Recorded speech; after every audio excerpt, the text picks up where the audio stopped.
Okay, I'm gonna turn it over to our Tea Party member, Peter Snyder, who for a couple of years, he'll tell you how he met Lou and got Lou here and so on. But you guys are in for a treat here in a short time here with Lou. Very, very inspirational speaker. But anyway, let's give it up to our Tea Party man, Peter Snyder. Yeah, hold the applause for Lou, please. 2 years ago, Jack, Anita, and I went to a coalition of tea parties in South Carolina. And on the first day, they were limiting all the speakers to about, it was either 5 or 10 minutes, so they were on and off, on and off, on and off. And about the third speaker up was this guy named Typhoon Marin. And he gave a speech. He threw up a little picture of a tree and said you got to cut off the roots. And that was about all he had time to talk about. And stepped off the stage, and probably about 30. Loud, Peter. Pardon? Loud.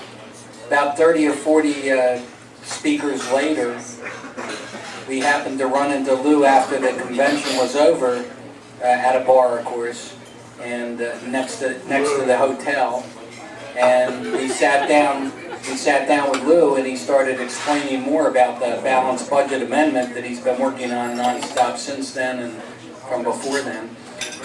And it sounded to me like a very important idea, because this is not an idea that's Republican, Democrat, Libertarian, Conservative, Liberal. It's just an idea that makes sense no matter what your political affiliation is. No one can keep spending money that they don't have and long endure. And that's what we're facing as a nation, and if we don't get it under control soon, there will be no nation. So the following year, I went back to the Tea Party, the convention of Tea Party coalitions, or the coalition of Tea Parties, whatever the name is. And Lou had a breakout group this time, and I went to see the breakout presentation, and it's a lot better than the 5-minute presentation that was given to us at the previous year. And I told Anita and Jack that I thought it would be a really good idea if we could get Lou to come down and speak to you people. And I'll let Lou do the rest. And I really appreciate your coming down and speaking to us, Lou, because it's real important for this group of people. Thank you. And thank you, Peter. Peter did all this. We didn't do one thing. Peter got the communications going with Lou and all that. So please welcome Lou, and thank you, Peter.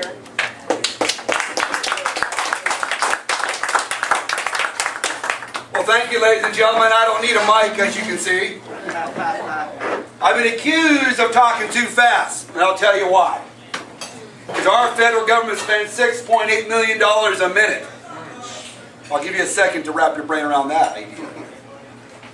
Which is also the reason why we have an $18.5 trillion deficit in climate. We're going to talk about that. So my goal here today is to talk about how we the people can stop this nonsense in D.C. How many here support the Constitution? Raise your hand. Yes. I want to make sure we're in the right room here. How many support Article 1 of the Constitution? Raise your hand. Yes. Article 2. Yes. Article 3. Article 4. Yes. Article 5. Because that's what I'm going to teach you about today. Yeah. We're going to talk about the Article 5. I'm here to educate you on the Article 5, educate on the process, and also educate and debunk all the myths. That's my goal, my objective here today. How many of you were excited at the midterm elections? Raise your hand. I was for about 2 hours. About 2 hours. Then I realized something here. And actually it was very good for us at the state level, because it gave us an opportunity to get closer to our goal, which I'll go over here shortly. We took over 63 new state chambers. That's exciting. That's exciting. And like I said, I was excited for about 2 hours. Then I realized something. The political elite are still in charge. Yep. McConnell and Reid, all they're doing is switching bus drivers, taking us over the cliff. at $6.8 million a minute. That debt clock has not stopped and will not stop until we stop them. And I'll teach you how to do that today. What I find very annoying is how is it that these folks get reelected at less than 10%. By the way, I'm going to give you all the bad news, but there is good news, okay? So don't worry. There's some good news. 9% approval rating, we keep electing these idiots back to D.C. I don't understand it. Something's very wrong with the system. And we all know how that is too. We'll talk, that's a whole different subject, but we'll get to that here shortly. So I started thinking about after the election, I want a little deeper research here. I want to find out what these two guys have in common. And I was shocked. About fell over. I started thinking, wait a minute here. Both of these gentlemen here expanded the medical expansion. Both of them did a bailout or a stimulus package. You with me? By the way, I talk fast. If you agree, kind of do this, let me know you understand it. If you disagree, do this here, and maybe I'm not getting the message out. If you're really confused, do this, and I'll help get you past that, okay? Now, to understand a politician, you must get to the root word politics. You break that down. Poly meaning many people. Ticks, blood-sucking parasites. You with me? Also, they both signed off on the Patriot Act, which is a direct violation of your Fourth Amendment. They both lost the House and the Senate under their watch. I kind of find it amazing they both had a 49% approval rating on their first term. 37 for Bush, and who knows what Obama's be, probably negative something. The last one really caught me by surprise.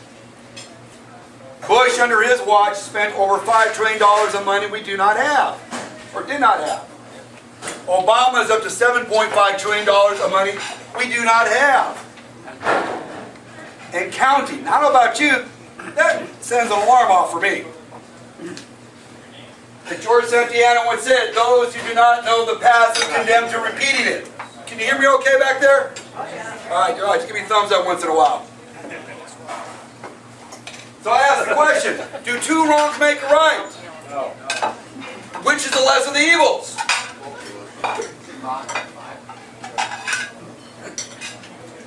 Again, $6.8 million a minute, we're at $18.5 trillion in debt. That's about $155,000 per person. Americans. What scares me that our debt is projected to grow over $1 trillion a year, deficit every year for the next 10 years. Meaning that it'll be over $28 trillion in 2025. What scares me even more so, by 2020, the interest to service that loan will be $1 trillion or greater. That's 1/3 of our annual income. Should you be concerned? You should be very concerned. Let me tell you why. You ever thought about what would happen when the government could no longer fund its obligations? Let me kind of paint the picture. Number one, Social Security checks are not going to come in no more. Disability checks, you kiss him goodbye. Federal retirees, military retirees, they're gone. And the biggest pool of them all, 50 million plus welfare recipients. When you total that up, that's over 110 million people on the streets looking for food and shelter. We'll make Baltimore like a little slumber party. You with me? Greece, great example. They have 105 GDP. Look what happened there. And they still can't pay their bills. We're at 107% GDP right now. Where do you think our currency's going? In the toilet. We're in big trouble, ladies and gentlemen. Our country will be lucky to last the next 5 years. It'll be very lucky. We're guesstimating 3 to 5 years. More alarming news. Congress to date has looted literally $2.7 trillion from the Social Security fund. Remember back in the Clinton days?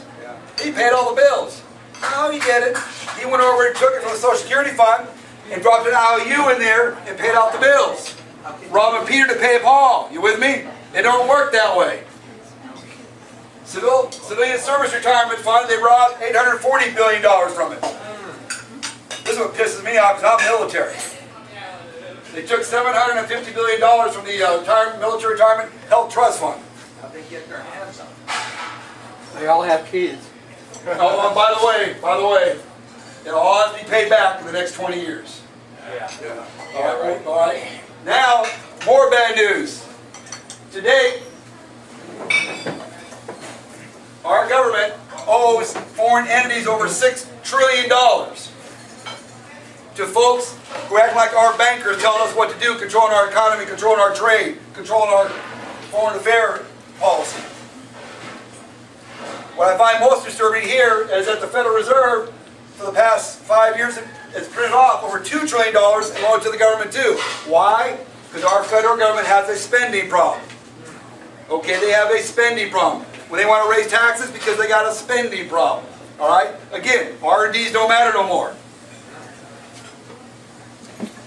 History has taught us, when you start printing currency to pay the government's debts, it's the last act of a desperate nation. Rome. Wake up, America. We're on that doorstep. The great country that we've fought for many years, blessed by God, is going down the tubes. And we have a responsibility. Number one, put God back in the government. You with me?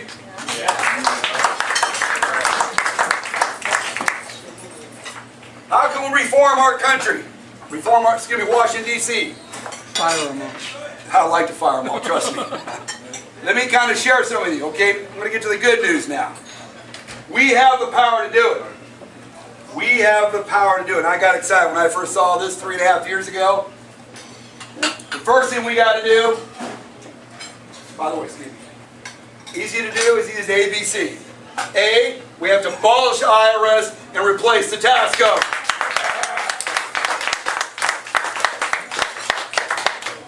People go, wow, Lou, why we got to do that? Well, because it's very simple.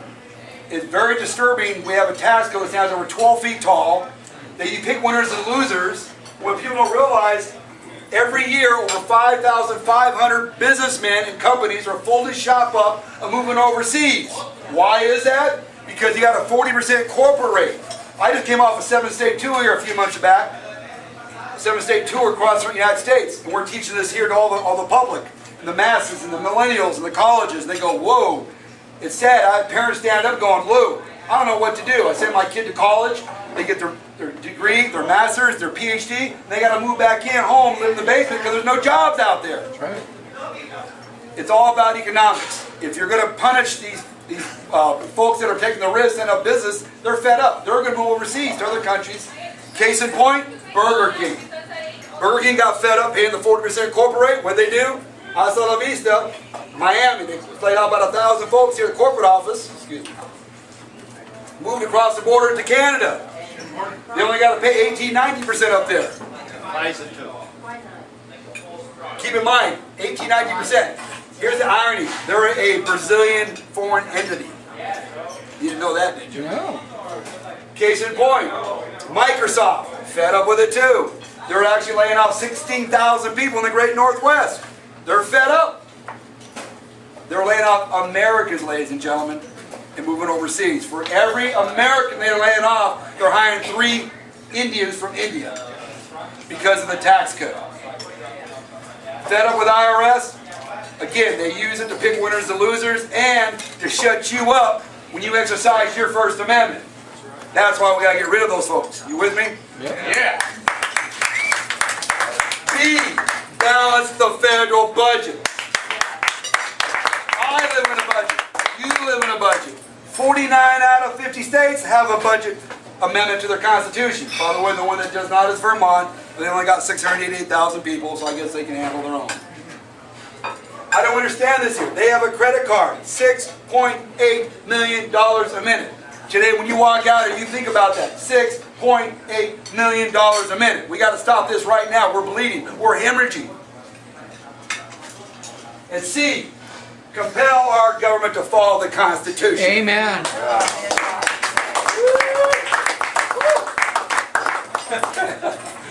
Now, I'm going to give you some tools to show you how it's done. The tools are very simple.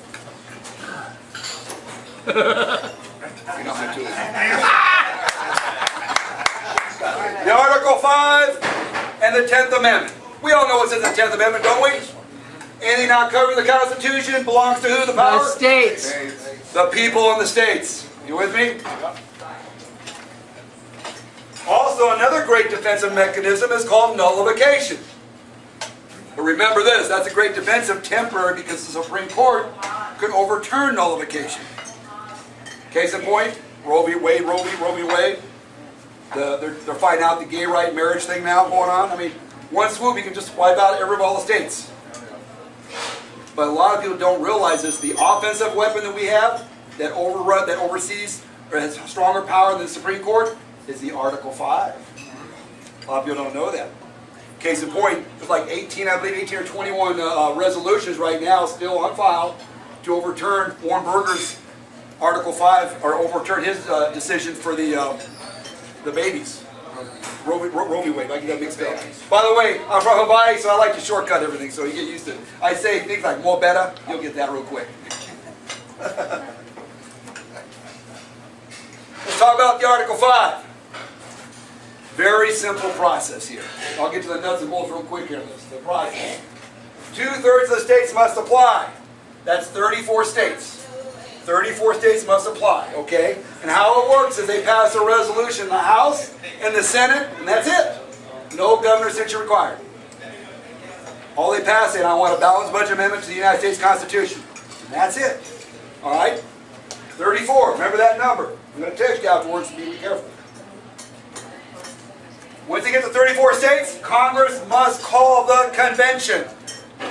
Not, I don't want to. No, it's obligatory. It says in there, they shall call the convention.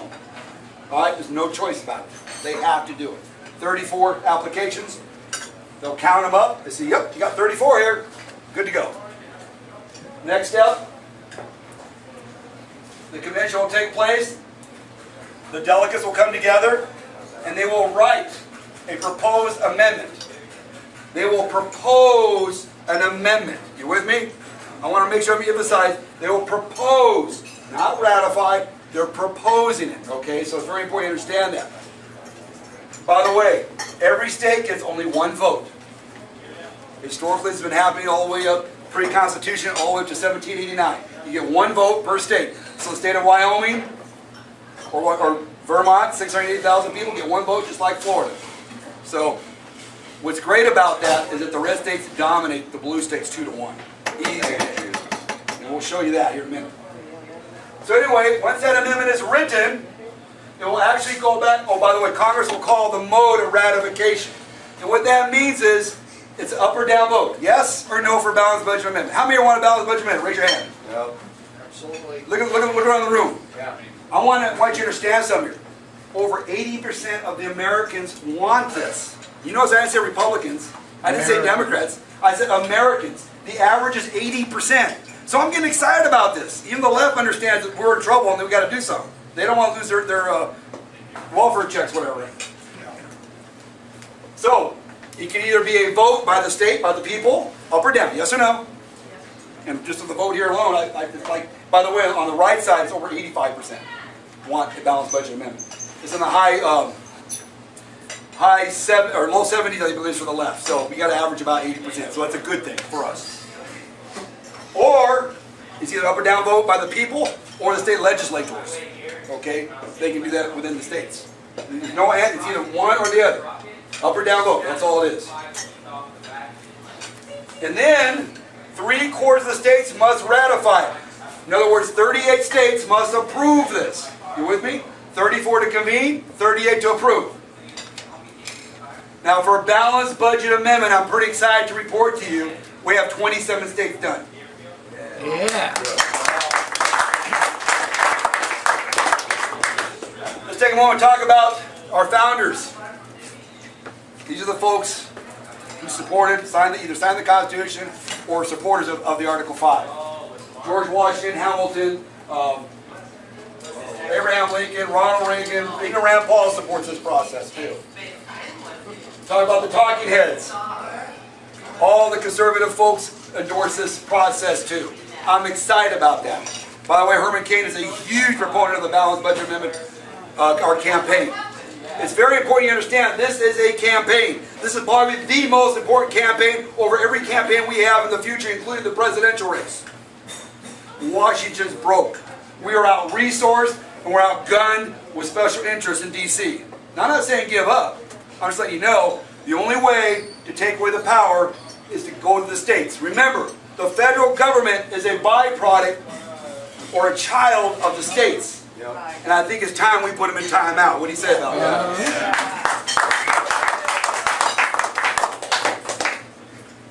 In Fairless 85, Hamilton wrote, to prove my point, he wrote in there, we may safely rely on the disposition of the state legislators to erect barriers against encroachments of the national authority, the federal government. This is one of the things that I say in front of the, when I'm testifying throughout these states in testimony, I ask the state legislators, are you going to erect this barrier and protect us? That is your job. The founder wrote it right in there. It's there. Abraham Lincoln said it differently. He said, this country with its institutions belongs to the people who inhabit it. Whenever they shall grow weary of the existing government, how many is weary? Raise your hand. Weary. I'm very weary of my federal government right now. They can exercise the constitutional right and amend it. I will venture to add that to me the convention mode, Article 5, seems preferable that allows amendments to originate from people themselves. Thank God that's there available to us. Yes. It's collecting dust, we got to dust it off, and we got to use it. Okay? Ronald Reagan. And by the way, this balanced budget amendment campaign is Ronald Reagan's campaign. He started back in his days. He got to 32 states without social media, without grassroots, on his own merits. But unfortunately, the left got in there and started spreading the myths, and we're going to go over those myths here shortly.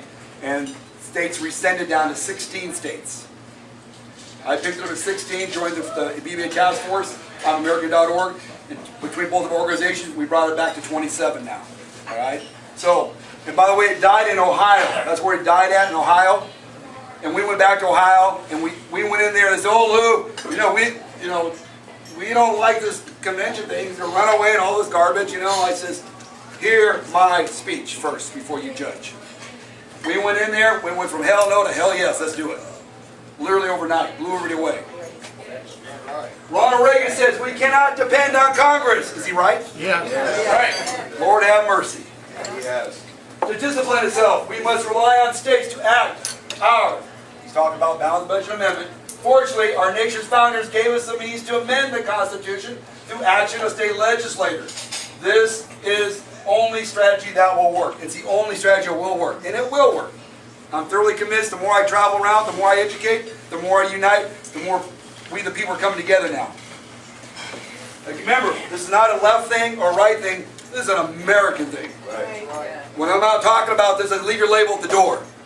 Let's be an American first. That's right. So let's go to the myths. And there's a lot of them out there. Matter of fact, I'm going to go to the tables here, and I want you to stand and read off some of the myths here. One myth for me. We'll start to Jack. Can you grab myth number 1, please? Here you go. Conspiracy theorists assert that the Article 5 Amendmentary Convention is really a constitutional convention whose true purpose is to rewrite the Constitution. You want me to go to false? Yes. Okay, read the false. This is false. This is probably the greatest misconception about the Article 5 Amendmentary Convention, aka amend.con, a constitutional convention, aka con, is a, I don't know that word. Okay, sounds good, convention, meaning full power. It is incorrect to refer to an Article 5 Amendmentary Convention as a constitutional convention, since an amend-con is of limited power. Furthermore, when our founders drafted the U.S. Constitution, they specifically rejected language for Article 5 that would have allowed the states to call for a wide-open constitutional convention, aka con. Thank you. Think about this. In 1787, when the Continental Congress got together, they said, you know what? Well, excuse me, let's back up one step farther. We're at war with King George. King George was doing something people don't like. Taxation, and they want to take away the muskets. That sound familiar? Obama care, taxation on representation, they want to take away again. Again, history, I want to kind of draw the line here. Think about this though. They got fed up, so they went to war. They drafted the Articles of Confederate. All that was a treaty bringing all 13 colonies together to go to war. You with me? Yep. That's all it was. It wasn't a governing document. They won the war. They're sitting around drinking Sam Adams. I don't know if they had Sam Adams back then. They're enjoying.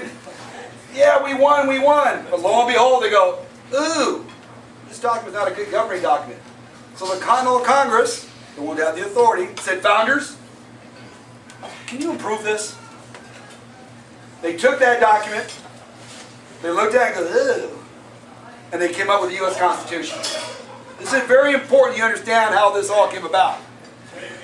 They came back to the Continental Congress, they gave it to them, here you go. They said, well, this is not what we asked for. Whoa, this is good. You know what? We gave you the authority to make improvements. They made improvements, they came up with something even better. They could have stopped it right there and said, no, go back and redo this. One Articles of Confederate, whatever. They did not do that. They said, let's let the colonies make the decision. So they took that document, what we have in the Constitution, and they gave it to the colonies. And I think it was 9 out of 11, that's where we got the, or 9 out of 13 approved it. That's where you get your 34. Approved it, and that's how you got your Constitution. I think later on it was 11 colonies actually approved it, but initially it was 9. Important to understand history. Who wants to do number 2? Want number 2? Stand up.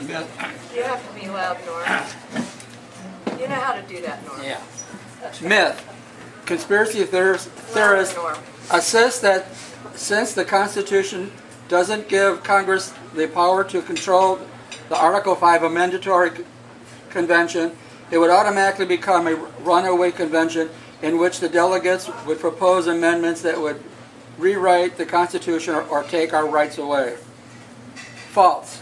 The states can limit the convention to a single topic, select the delegates, and remove any who exceed their authority. Any other actions taken by delegates could and would be rejected by both the states and the Congress. Now I want you to think about this, and that's probably one of the biggest ones we debate all the time. Here you are, you're a delegate. You're being sent to a convention to do one thing only.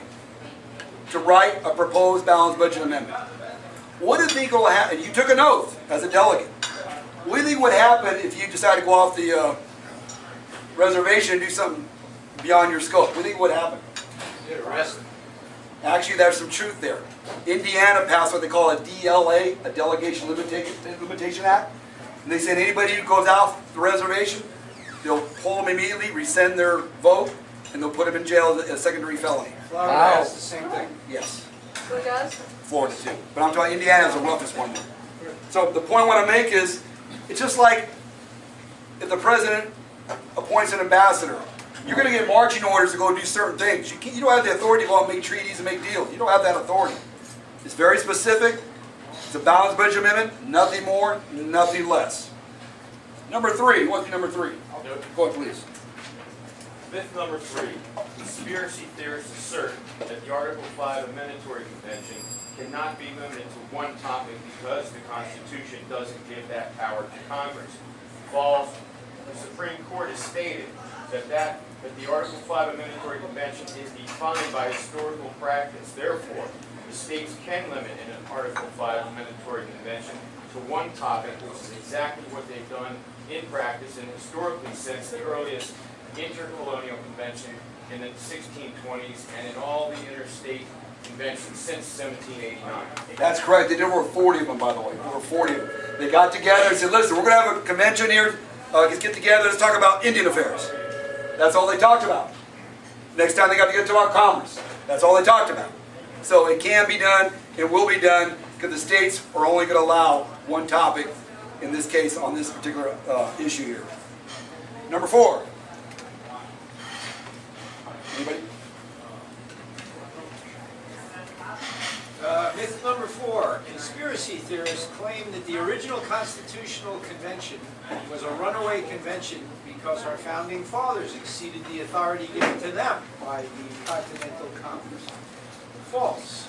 When our founding fathers delivered the Constitution to the Confederation Congress, that body voted unanimously to transmit the Constitution to each of the states for debate and ratification. If our founders had gone beyond the scope of their authority, the Confederation Congress would have rejected the Constitution and never passed it on to the states. Thank you. Again, I kind of covered that a little bit already. Again, they did not go beyond their scope. They did what they were told, and the Congress could have said no. They said yes. Let's go ahead and push it. They voted on it, and they pushed it to the colony for ratification. Number 5 on the backside. I'll read. Myth number 5, James Madison was against an Article 5 amendatory convention as evidenced by this quote. Having witnessed the difficulties and dangers experienced by the first convention, I should tremble for the result of a second. False. James Madison helped to craft the text of Article 5 himself and approved it by signing the Constitution. The quote was taken from a private letter in which Madison worried about attempts to hold another convention to destroy the Constitution before it was ever ratified. The rest of the sentence reads, meeting in the present temper of America, referring to the special and turbulent circumstances of the times. Keep in mind, back in those days, they were also wanted the Bill of Rights done also too. Okay, they wanted to get that done also too. There was a movement to stop, to do another convention before the current Constitution was being ratified. He said, no, let's get this one done, then we'll come back and do the Bill of Rights later, which they did. Okay, so that was why all transpired the way it did. Number 6. Who want to do number 6? Somebody, come on, let's go. Number 6, myth.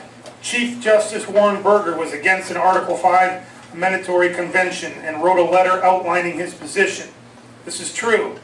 In 1988, he wrote a letter attacking the Article 5 amendatory convention as a dangerous and our founding fathers as secretive usurpers, in order to protect his own decisions.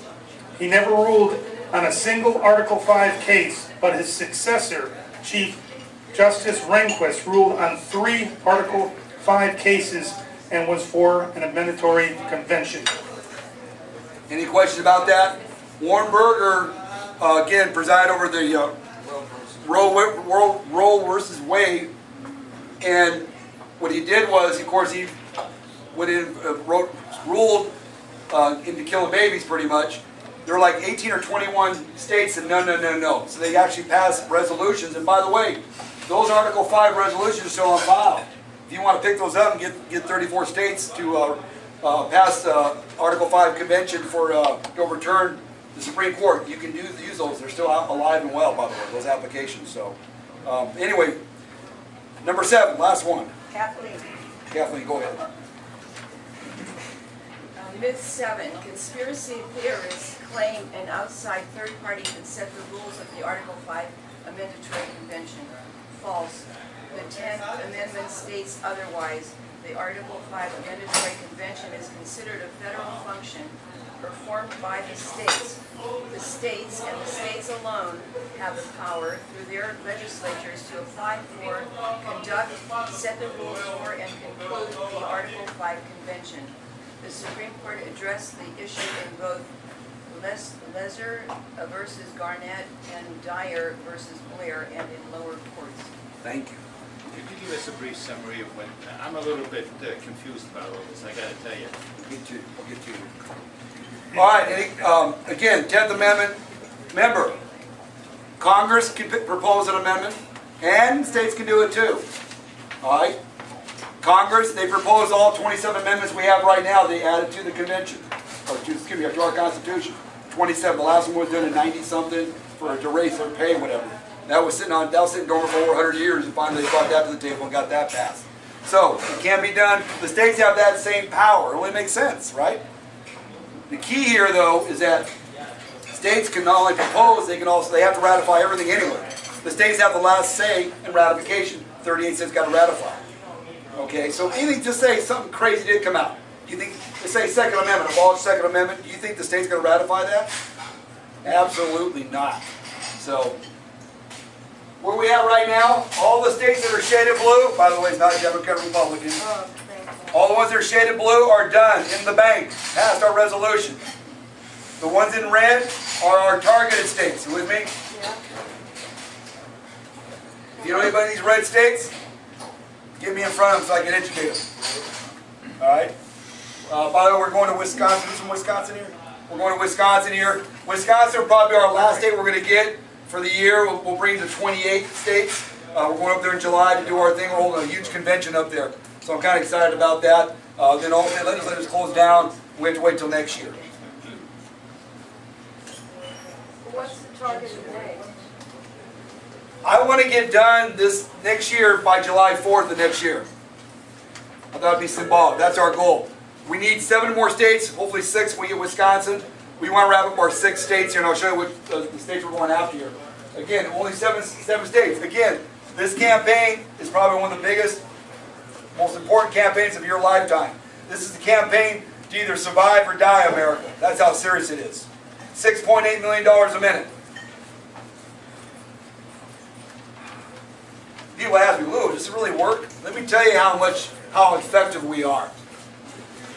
Grassroots are like the bread and butter that are making things happen. They are the backbone. You can go to a state legislator and they hear all this rhetoric. By the way, you get like 15% of the crazy lunatics go out there, oh, don't run away. It's only 15%. You got 85%, 80% of Americans that want this. When you educate the public and they see the masses want it, the state legislators listen. And that's what we've been doing, educating the folks. And the key is educating the history on the Article 5 process. Case in point, I want to show you, we went up to Tennessee, totally against it. I mean, Ohio, they're totally against it. But I want to show you, once we got the grassroots mobilized in that state, you look at these numbers, how much it passed. Look at Tennessee. It passed in the House 89 to 3. In the Senate, 28 to 0 to 1. Louisiana, one of the biggest welfare recipients in the nation for federal government aid, they see the writing on the wall. 88 to 0 in the House. 36 to 0. Again, you educate, it comes together. It's really nice to see that. By the way, our ground game is very, very strong. We actually take down servers. Yeah, it's very powerful, and I'll show you how we're doing that. We take down servers. Because we have Americans emailing these guys. When you get like 4 million all of a sudden emails, it just disrupts their daily business. Can I ask you a question? If you mind? Yeah. Would you mind? I don't want to disrupt your I usually hold those to presentation. laugh, but what's your question? Okay, no, go ahead. No, go ahead. Well, I had read that Common Core was being declared as unconstitutional because of the fact that the rights belong to the state for education. That's true. Is there anything in Article 5, which we have just discussed, that confirms that? Because I'm frankly a little bit confused with what you said. We'll go over that. I'll confuse you at the end of this here. Okay. And by the way, a balanced budget amendment. If you take away their credit card, their money, stuff like Common Core goes away. That's right. Department of Education, United Nations.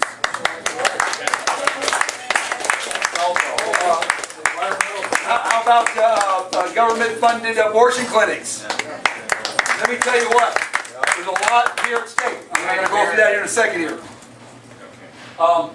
Again, these are the states we're going after. If you know anybody there, you say, well, you got to see this I Am American Balanced Budget Amendment presentation. Again, our survival depends on this as a country. Or you can depend on these lunatics. You with me? You have a choice. Right, and the way I look, you got 3 choices. 1, we can stick our head in the sand and do nothing. That's called consent. I'm not for that.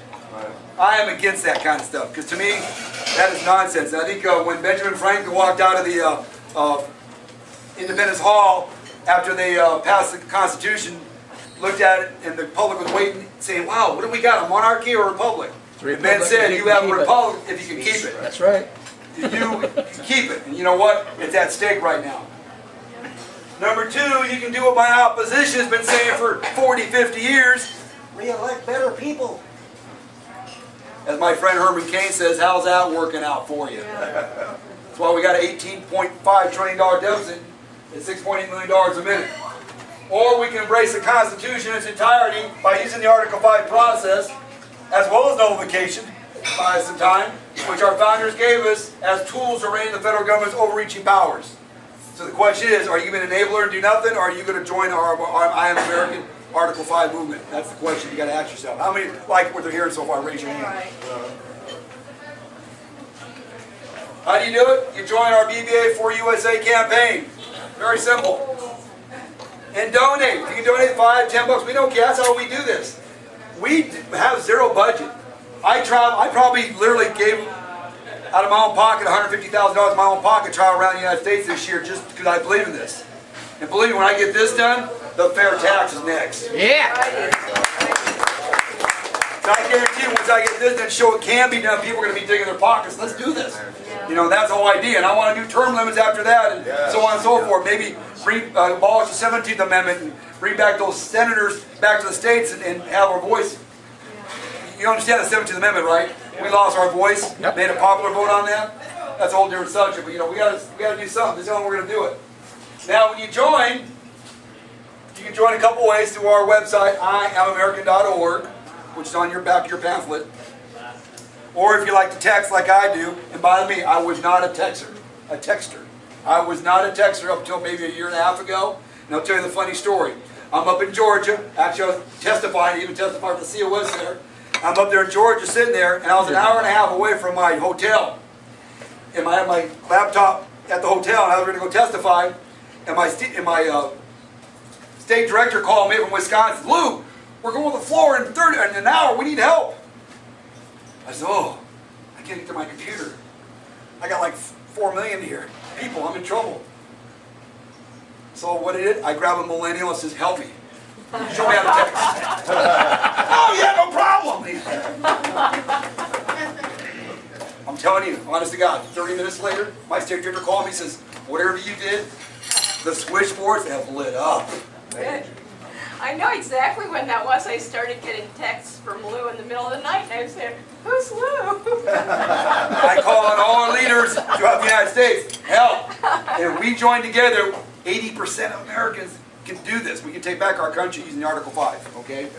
So anyway, if you're a texter like I am, you can make it real simple. Just text that, text in the body. IAA stands for I Am American. And you dial that number and just hit send. It'll be automatic. It'll come back to you. You'll be informed right away what's going on. If not, just go through the website. You know, a lot of folks don't like texting. That's okay. I look at this way here because I can text my 7 grandkids anytime now. They think I'm a cool grandpa. You know what I'm saying? So you can be in touch with them all the time. Now, what happens is you'll get an email, regardless of what state it comes from. You'll get an email. It'll say something like this. Grassroots BBA Action Alert. That's like, Mayday, Mayday, we need help.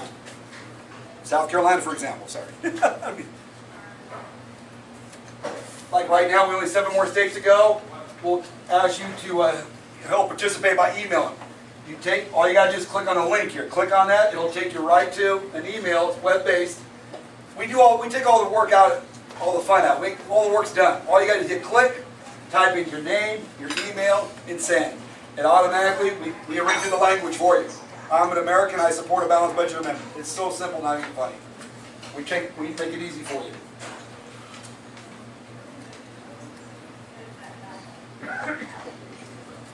You know, whatever your passion is, I encourage you to keep doing what you're doing. If it's anti-Common Core, I'm against Common Core.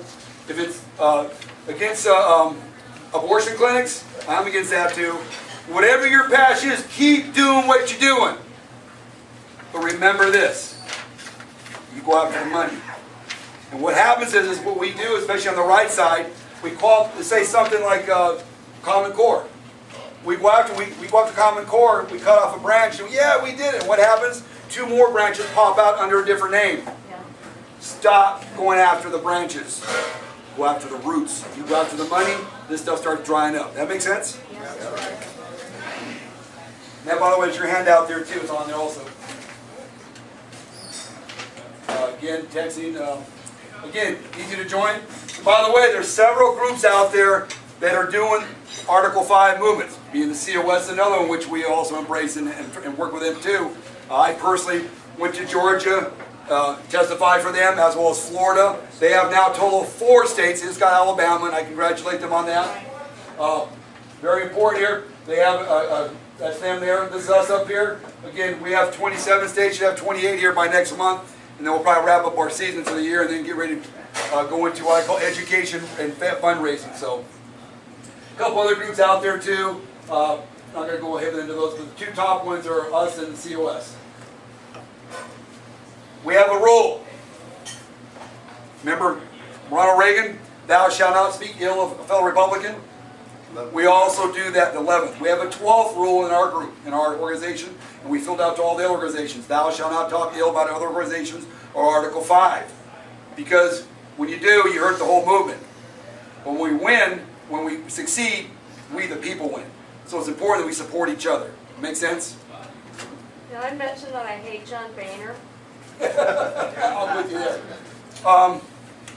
Now, you know, a lot of folks used to take, Lou, you're not going to get this done. There's no way to get this done. That was at 16 states. I'm at 27 now, soon to be 28. And I'm going to tell you what keeps me going. The guy upstairs. Amen. This is important. I'm going to say this to you right here. I'm going to close it out by saying this. I'm an American. You're an American. American. Yeah. Not Americans. Right. I love and proud to say I'm an American. You see, the naysayers say it cannot be done. I'm here to tell you something different. Here in America, you can be a total winner if you're just a beginner. If you think you can, you can. You can take a C and raise it to an A. You can even make that great athletic play. If you think you can, you can. You can wear that gold medallion. You can even ride that black stallion. If you think you can, you can. You see, it's not the talent or the gift at birth. It's not your bank book that determines your worth. It isn't the sex or the color of your skin. It's your attitude that lets you win. You with me? Yeah. If you think you can, you can. Through self-determination, you can profit, even during deflation. You can redirect the nation. That's all right. The free enterprise system brings us celebration. If you think you can, you can. It doesn't matter what you did before. You see, we the people have the power to break down that door and get Washington back in line using the Article 5. Remember this, you defund them, you'll help defund other programs such as Agenda 21, Common Core, Amnesty, Department of Education, EPA, government abortion clinics, Obamacare, even the United Nations. I don't know about you, I get excited knowing that if I take the money away, they're going to have to make some hard decisions and take care of Americans first. Right. Remember, those who control the money control the destiny of our nation. We control force to spend within their means, replace the tax code with a fair tax, control the revenue coming in. We control them. And we can accomplish this with the balanced budget amendment, as well as firing the IRS to replace the tax code. Where do we get our authority? Through God Himself. Yes. He blessed our nation, gave us our unalienable rights, which is clearly documented in our beloved Constitution and Declaration of Independence. Ain't it great to be an American? Yes. Thank you.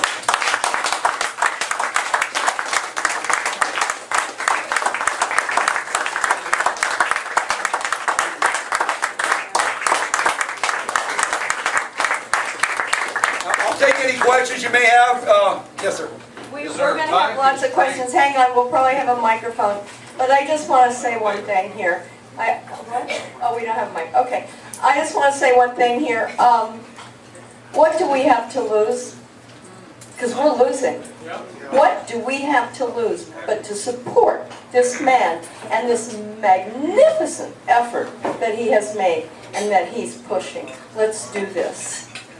Yes. Hey Lou, is there a time constraint that you have? You have so many years from the time you signed the first one of these until No. the clock runs out on you? No. Well, without the money, yeah. But in terms of the application itself, there are no time stamp, no time limit on it. Case in point, there were 16 when we took over Ronald Reagan's campaign. And by the way, Representative Goodlatte, the chairman of the Judiciary Committee, him and his staff already confirmed we have 27 states. We're going to count them. We like what we see. Okay, now, I would say look in our applications. I think there's 2 I want to redo. Matter of fact, I was surprised Texas did one on, we even asked them, they did it, redid it, to making sure it's, locked airtight. So we have 2 more we got to do. We did Florida's here a year ago when I did with COS. We did help do theirs too. We got ours redone because they had 2 subjects on there. We know for sure one subject makes sense because Ronald Reagan did this back in his day. He had a hard time getting 32. We can do one subject at a time. And now, later on, we open the doors for the COS. Once we get this done, I think the COS will open the door and we'll get those guys through quick and fast too. But once we get one done, prove it can be done safely, I guarantee you the floodgates will open up. And those guys in D.C. are going to be scared to death of the states again. Come on, Brad. Come on, Brad. Yes, sir. All right, kind of 2 questions tied to this. One, this is the... Speak as loud as you can so everybody can hear. All right, this is Article 5, how to amend the Constitution by adding an amendment, okay? What's the other way to do it? How are the other amendments added? And then the other part of the question is, how do they do a constitutional convention that I don't want, but how is that done? Well, first of all, terminology. When you hear the term Constitutional Convention, you go, that's a no-no. That's a full power convention. We don't want to do that. But do they have one? And how do you do that? I mean, Well, again, the same process again. You have to get 34 states to pass applications for a Constitutional Convention. That's not going to happen, I guarantee you. Right. All right? Okay. So keep in mind that, so that's a no-no with us. I think I rushed through that terminology real quick too fast. When you do an amendatory convention, all right, now there's only one time in the history they did multiple ones, and that was the Bill of Rights. Otherwise, every amendment's been proposed and ratified has been one topic at a time. That's how you got 27 amendments already. They didn't run away, did they? No. The only difference is Congress proposed them and the states ratified. But people didn't realize the states can propose it too. They have that equal power with the federal government. They can propose it and ratify it. They don't need Congress permission. The only thing Congress, their role in this process is they have to count them and call the convention. And that's another issue I want to talk about real quick. When they call that convention, they have to call it. And if during the resolution of the calling of the convention, they're going to put language in there that says something like this. States, go forward with your DBA convention. But under no circumstances, anything outside the subject of a VBA will be forwarded to the states for ratification. Think about that. They don't want to give them any more power than they have to. You with me? That's very important. Yes, sir. Okay, now this resolution passed by each state, the 27 convention, must it be identical? No. It does not have to be identical. It just has to say we want a balanced budget amendment, Yes. something like that? Yes. There has to be some effect that it states that I want a balanced budget because they're not all the same. They're all a perfect verbiage, no. But it has stayed in there, one subject for a balanced budget amendment. Well, maybe some state will say, I want a balanced budget unless we're attacked, or this, or an earthquake, or something like that. Is that Now you're talking about writing it. Okay, now that's a no-no because you cannot pre-write the amendment yet. You cannot pre-write it. That's why the convention's being held. They're coming together. However, you as voters can talk to your state rep and say, I want to have some safety valves in there. We go to war, we'll be able to get 60% of Congress to raise it. They can vote to raise it up through emergency, natural disasters, and war. And that's been discussed also too. The states have the power to do that. They can actually write some stuff. Your delegates, you have your delegates do that. Put some emergency type stuff in there for national disasters or wartime, what have you. One of the things I like to see in there is that under no circumstances will Congress get paid if they fail to pass the balanced budget amendment within the first 90 days. Or maybe recall. On this amendment things, this can only be Speak loud so done. everybody can hear, please. This can only be done for one thing at a time. No. You can have multiple subjects on one amendment. Case in point, COS has 3. We have one of the guys on our team, goes back to Ronald Reagan, Lou Euler, 85 years old, and Bill Fruth. Bill Fruth went through this already, and I actually try to encourage the COS to talk to these guys because they've been there, done that. Bill wrote 10 subjects on one amendment. He said, Lou, I have my butt handed me so many times, they didn't even got a committee. Because they could like all 9, They don't like that last one, it's toast. It's kind of like a numbers game. You go with the numbers. You're with me? When you got 80% approval rating, that's what you go with that. Okay? So what I'm saying is that you can add multiple on there. So he went to 10, he said it didn't work. So he went back, he did 6 of them. He wrote a book on this too, by the way. He did 6 subjects on one. Still couldn't make it out of the committee. He did 3, still had a hard time. He says, you know what, just do one. Just do one. And then we'll go from there. I believe once we get one done, then we can start adding a couple on there as we go. Yes, sir. Given the enormous amount of money it takes to service our present debt, is it even going to be possible to balance the budget and still operate? Sure. It will. Let me kind of explain something. And again, I want to give you some comfort on, it's not going to be like cold turkey. No. It took us 40, 50 years to get here. It'll probably take us 75 years to get out of this thing. Okay, so I'm just letting you know we won't be around, but you know what? Let's preserve it for our kids and grandkids, all right? That's how it's going to work. So, yes, sir. You had said that Congress provides the process or something like that of the vote. Could they include themselves in that process? No. They're again, Congress has to call it because they have to count the applications. 34, go for it, state, you're on your own. They're done. Except they have to call the mode. The mode. They can't include themselves in the vote? No, they're not allowed. It's states only. Okay. States, by the way, the Assembly of States, those who don't know what that is being coordinated by one of our folks, Chris Campagna, up in Wisconsin, actually Senator Campagna, he just made senator in Wisconsin. They formed a coalition of the Assembly of States. All the states come together. They're already writing the rules of the convention when it's going to happen. They're writing the rules, and one of the rules are going to be 1 vote per state. Anybody out of line that goes off the reservation doesn't come to the floor. And they'll probably be yanked and kicked out of the convention right away. To give that more comfort about the runaway conspiracy theories. Again, they only can come to propose. Who has to ratify? How many? 38. 38 to ratify, and 34 to convene, to propose it, and 38 to ratify. So, yes, sir. Yeah. If one goes off the reservation, do they have an alternate, or how do they get keep that vote? No, their vote will be rescinded. The vote will be rescinded if they go off the topic. And like I said, people like Florida or Indiana, if they go off, they'll get thrown in jail, by the way. Yeah, but what happens to the state? Do they still get a vote? They can replace them. Okay, They can that's replace them. my question. Yeah, and that's really state to state. They pass their own delegation rules, okay?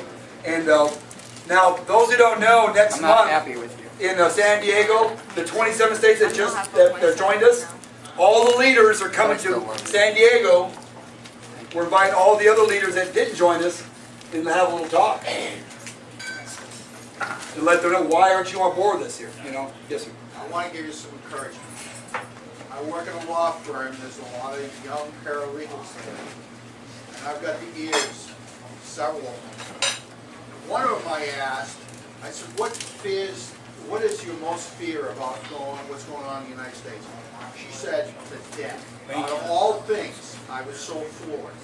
Yeah. People don't understand the debt is the #1 threat to America, not ISIS. ISIS number 2, number 3. #1 threat to America is the debt. Remember that. It is the #1. Admiral Mullins even said that too when he left. When he retired, he said the same thing about it. He joined us too. Chuck Norris joined us. Although the governor from Ohio joined us too. We don't quite see eye to eye and everything else, but that's okay. It's fine. If they want to join us, that's okay. Remember, there's no perfect politician out there, but if they join the DBA, let them. The BBA campaign for us. Any other questions? Yes, sir. Yeah, go ahead, Al. Come right this way, sir. Also, my cheesecake. Oh, Order another one.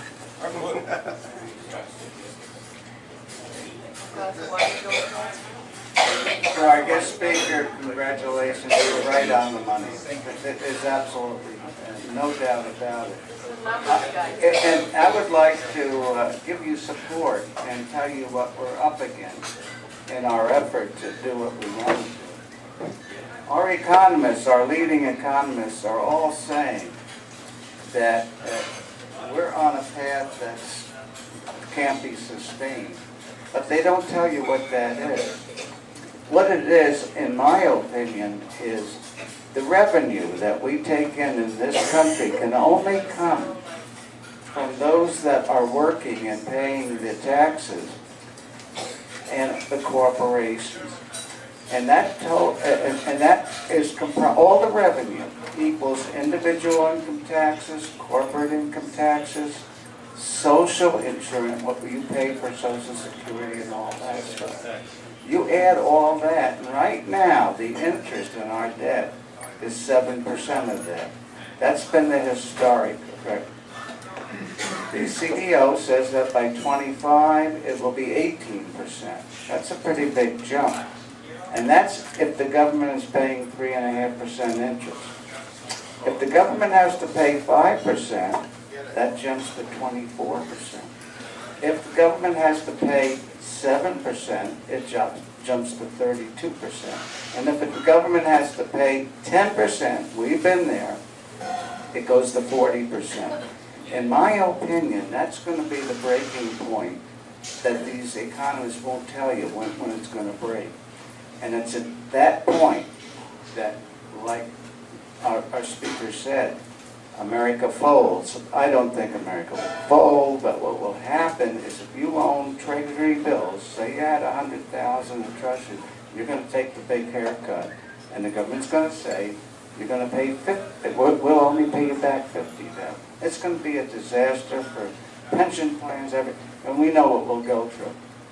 In my opinion, the public debt will go down automatically, and we'll start over again. But as long as we have people in this country and we have corporations in this country, we'll start all over. Incidentally, there's been at least 30 big countries that have been in our position. Russia, England, Germany, I could name, and they've all come back. They're all around today. A lot of them are Asian and all that. But we're the biggest, and it's going to be a tough haul. The other thing I'd like to point out is that, well, we know now what my feeling is about how this will come about, the day of reckoning. But what we have to realize that we're a finite economy. And I've read every book by Bernanke and Greenspan, they never mention the finite. We only have 320 million people in this country. The taxpayers are about half of that. You can only impose so much debt on the people. That means we can only raise so much revenue.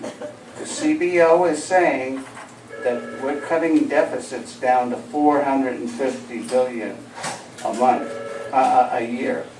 But it's going to go up, and in the year 2025, we will be back to $1 trillion in deficit, meaning that the expenses, the outlays, are more that much than the revenue. Now, let's talk about those outlays 1 minute. 65% of our outlays are comprised of Social Security, Medicare, and Medicaid. You name one politician that's going to go near there and touch that. This is what we're up against. We're on the right road to demand everything you want, but this is reality. We've got a problem in this country because the Medicare, Medicaid, nobody wants to touch it. It's out of control. And as long as the outlays include the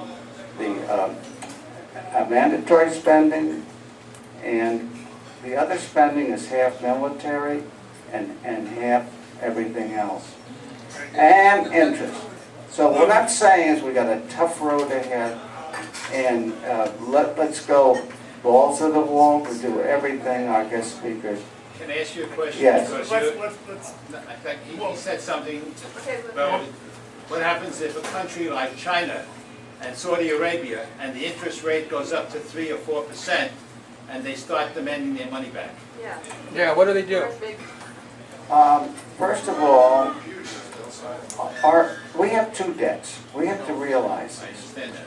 One debt is the public debt, and the other one is the other debt that we owe ourselves. Forget that. Our lenders don't care about our private debt. We owe $2.5 trillion to Social Security. That's private. They don't care about it. That's roughly going to be no more than $5.5 trillion. So of the 18 trillion, which is going to 27 trillion in 25, of that debt, the Chinese own 1 trillion. Of the 13, and in 2015, our public debt, all the treasuries that we had to borrow from to pay the deficit, totaled 13 trillion. The Chinese have loaned us 1 trillion. The Japanese have loaned us 1 trillion. Everybody leaves the Japanese out for some reason. Yeah. So that's the point we are at. But I want to close it out real quick by saying this. There are two things I want to say real quick that you can do. One is join our BBA for USA campaign. And number two, these politicians, the presidential guys, you ask them, number one question, do you support a balanced budget amendment to our Constitution? And they say, yes, I do. We will provide you all through Janine and Jack a BBA pledge. Make them sign it. And the other question is, do you support scrapping the tax code and replacing it with a fair tax? Absolutely. Those things are the first two things that got to come out. If we don't fix this debt, remember this. We want to create jobs, get rid of the tax code. 5,500 employers are moving out of the country every year.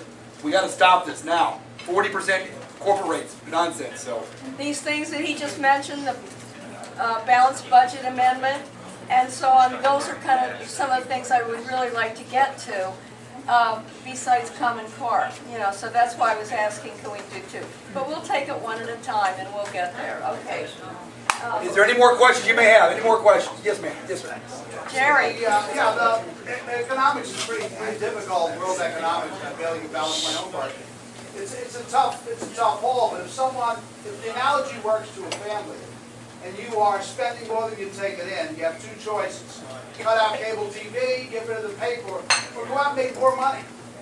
And the balanced budget amendment to me sounds like what we're saying is, oh look, we've got too much in, we have a fixed amount of money.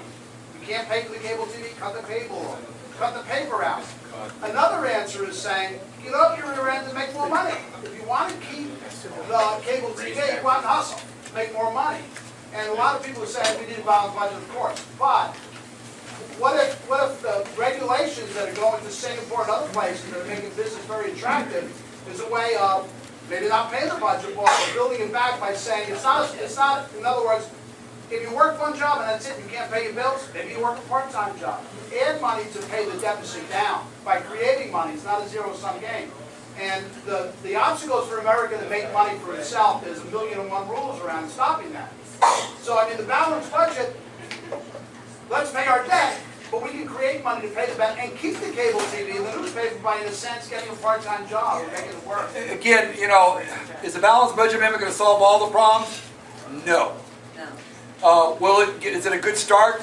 Keep in mind, the Article 5, I'm going to prove it can be done.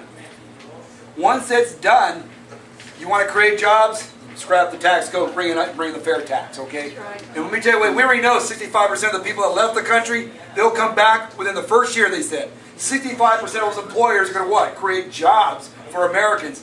You cannot create jobs if you're going to tax these guys out of the business with 4%. The small business are taking a killing right now. I have a question. Why do you say fair tax and not flat? Just quickly. Real quick, real simple. The flat tax does not get rid of IRS, okay? That's the number one thing. That's the number one thing, and it does not create jobs.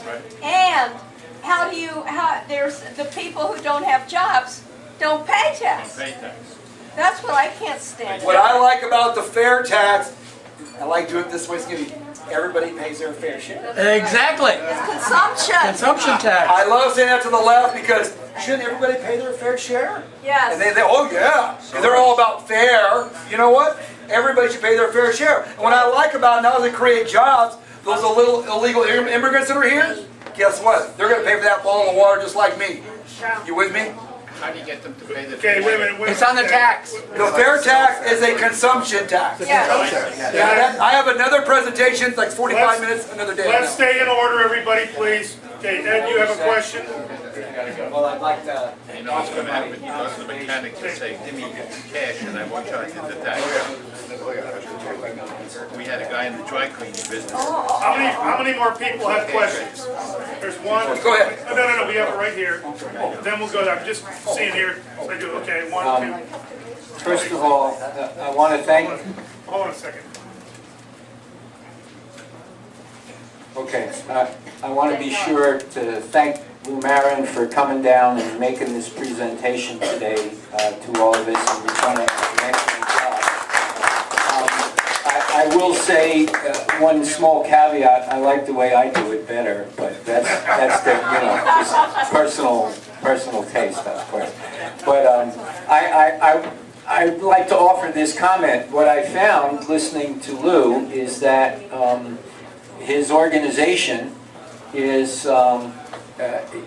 they are in support of Article 5, the same way that COS is.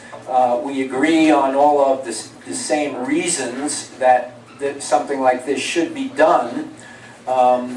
We are working simultaneously in the same direction, and I also agree in your what did you call it, the 12th commandment? Is that it? Yeah, I like that very much.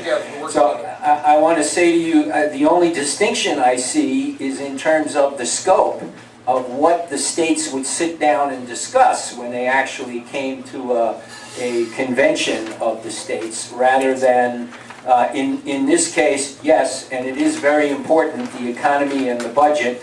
A balanced budget amendment would be a single amendment that they would sit down to discuss, whereupon COS looks at it within a scope of subjects, that being to entertain amendments to limit the power and the scope of the federal government. So we could, in addition to a balanced budget amendment, we could look at other things like term limits for Congress and term limits for judges and so on and so on. But in essence, we're both working along the same lines for the same, to reach the same ends. And so if you're asking me what I support, you know what? I'm already doing something, and I'm committed to the Convention of States project, but there's no reason I can't or won't support Lou Marin's organization as well. I got two hands, I can do that. And by the way, a little footnote, there's a lot of folks in the COS that are also, like about a dozen of them, they're on my speed dial. We support each other, we really do. I'll go, hey, I need your help here. Bam, we go and we help each other. Mobilize.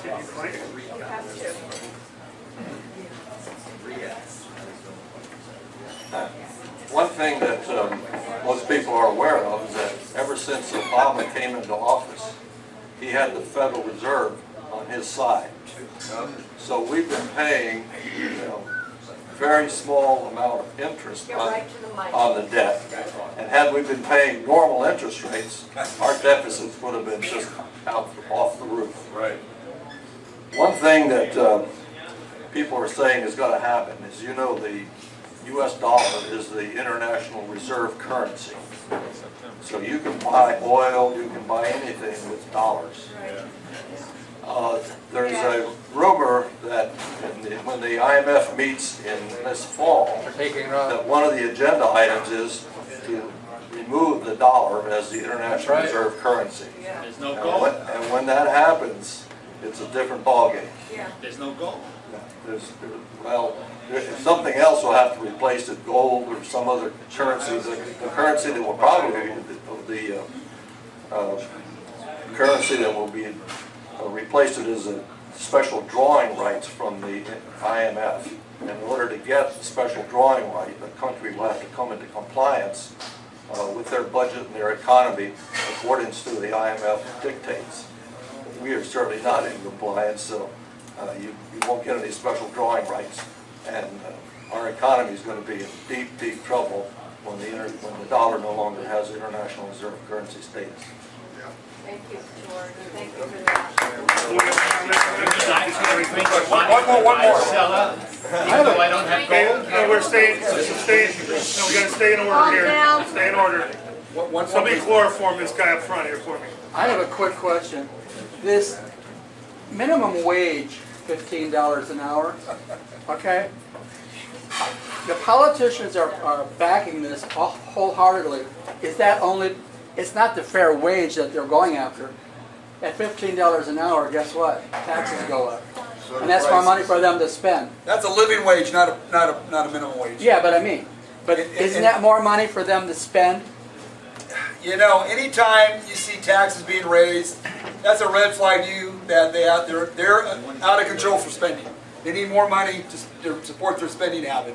And that's why I'm so adamant about this Article 5. Use the tools that God and our founders have given us. They were inspired by God. They wrote the Constitution based off Judeo principles, and we need to embrace that again, get back to the roots of our country, because right now we're in serious trouble. We're in serious trouble. So,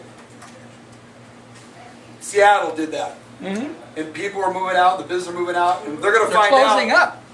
They're closing up. They're closing up, moving out of there faster you can say bye-bye. And the sad part is, again, America's going to be unemployed, and they got no revenue coming in to operate their state or their city or county. They're going around like a bunch of idiots, you know. We got to stop electing idiots. And I think it's important that we have these, when we screen, remember this, when you're hiring a president or a governor or check the resume out. People put Obama with 0 on his resume. Please, this is crazy. Right.